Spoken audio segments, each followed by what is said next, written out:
Hi, I'm Todd Clippinger, and welcome to the American Craftsman Workshop. I have a project I want to share with you. It's these French doors that I'm staining and finishing.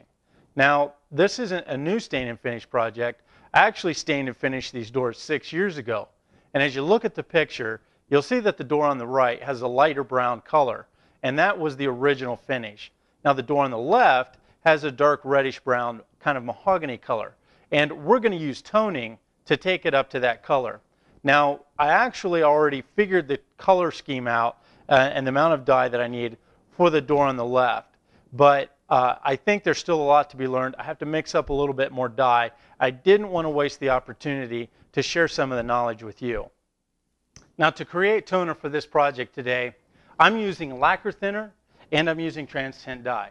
You may wonder about the other dyes out there. Well, to tell you the truth, I use M.L. Campbell's dye, I use Sherwin-Williams dye, and also use the transient dye. I just use whatever is most available on my shelf at the time. They're all widely available for me, and you can use the same as well. And also I have to point out that if you're using chemicals such as lacquer thinner, acetone, xylene, paint thinner, all these chemicals should be handled safely, and you should wear nitrile gloves. The blue nitrile gloves are the ones that are chemically resistant. The latex gloves do not stop chemicals from permeating the skin, and all these things are deposited in your liver and your kidneys. So you want to keep that exposure to a minimum. So let's get started. Now I'm starting off with about 16 ounces of lacquer thinner. And this is important because I know that a pre-catalyzed lacquer was used as the finish on these before, and we're using a pre-catalyzed lacquer today.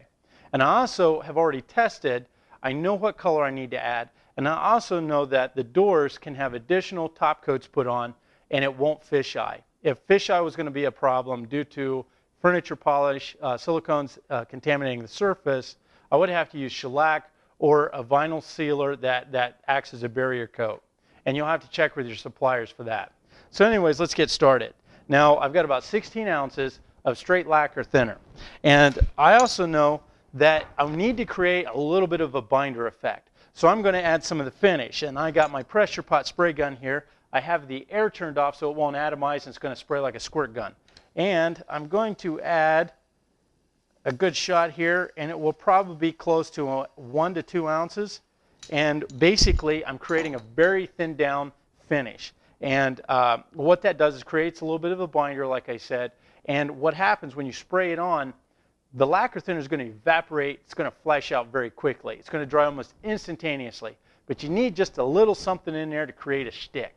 So now we're going to add our dye. And to be honest with you, I go off of experience a lot. I know the level of shade that I want, and I know I'm just going to give that a shot. Now, you don't want, if you're not very experienced, you want to keep your dyes mixed to the lighter color. You can always add more coats to get the effect that you want, but you don't want it to build too fast. And that's another thing, speaking of build, the lacquer thinner is the primary carrier, and there's just a little bit of the finish to create a stick. But what you don't want is enough finish to create a build, and that's the important thing there. Now what we're going to do today is we're going to add the dye on top of a sealed coat. Now if this was a new project, you'd want to add your stain, then you want to add a seal coat, then you can add your layers of dye, and then you want to add a couple more coats, 2 or 3 coats of your finish, depending on what it is. Now, this project has already been pre-sealed, and that's really all it's going to take to mix up our dye. Now I have a gravity feed gun, and I'm just going to pour that in there.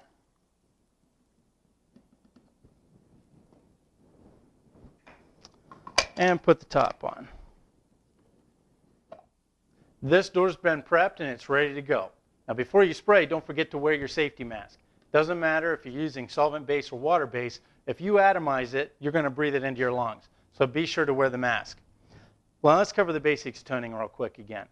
We're going to be changing the color on this project, but usually you're probably just going to be intensifying or adding some color. Now the great thing about toning is the project's been sealed. This project was finished 6 years ago, but even if it was a new project, I would still add a seal coat. Now, the great benefit of adding the seal coat and using the toner is the fact that because the surface is sealed, you can add your color without blotching. A lot of times stain, especially on a soft wood like this pine, will blotch. And so that's the great benefit of using a toner, because you're adding on top of a sealed surface and you can add a very even color and it won't blotch. So now this color, we're actually going to completely change it. So I'm going to add several more layers of toner than you would just to add or deepen a color a little bit. Now this allows me to creep up on the color basically. And you want to be careful. The solvents are going to flash out fast. And the color, when it's wet, will appear slightly different than when the solvents cook out of it a little bit. The color will change. And so as I get close, I want to start slowing down and letting it dry a little bit longer, and that way don't overshoot on the color. So let me put my mask on, hook the gun up, and I'll show you my spray pattern, and that way you can get an idea of how to add the toner with the spray gun.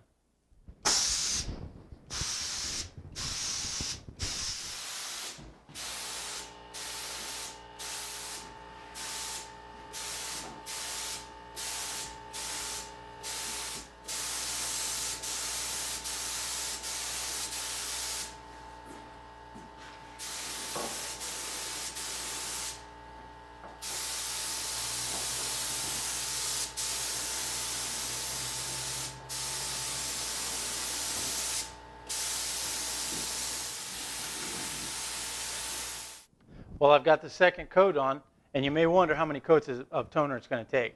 Probably about 6, and that's based on doing the other doors. What you don't see is off to the side, I have a door set up that I have to match this one too. I'm using it as a reference or a gauge to register the color from this one to that. So one thing you also may have noticed is that I didn't tape off the glass. Quite honestly, it's easier just to go ahead, spray the toner, spray the finish. I can scrape the glass with a razor and clean it off faster than if I just taped the whole thing off to begin with. Now, you may, I don't know if you'll be able to notice in the video, but something you may encounter when doing your project, as I spray around this door, I won't necessarily do all of it with the same number of coats. That's because some areas are going to just naturally be lighter due to the character of the wood. If I want to even it out a little more, I can spray heavier here and less over there. So not all the coats are going to be even, because this is not a finish. This is just adding color and tone. And so don't think that you have to have an even layer over the whole thing. So that's some of the principles. Well, now this layer is ready to go, is dry and is ready for another coat. So I'm going to go ahead, put my mask on and hook up my gun and spray some more.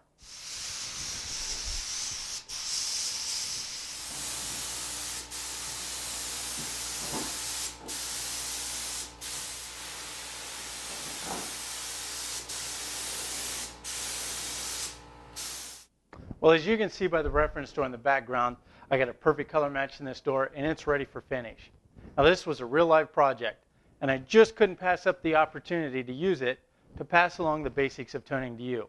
Now, the products and formulas you use may be more specific to your needs, but the principles of the basics of toning are still there. So I hope you found this video helpful and informative on toning, and until next time, be safe in your own shop.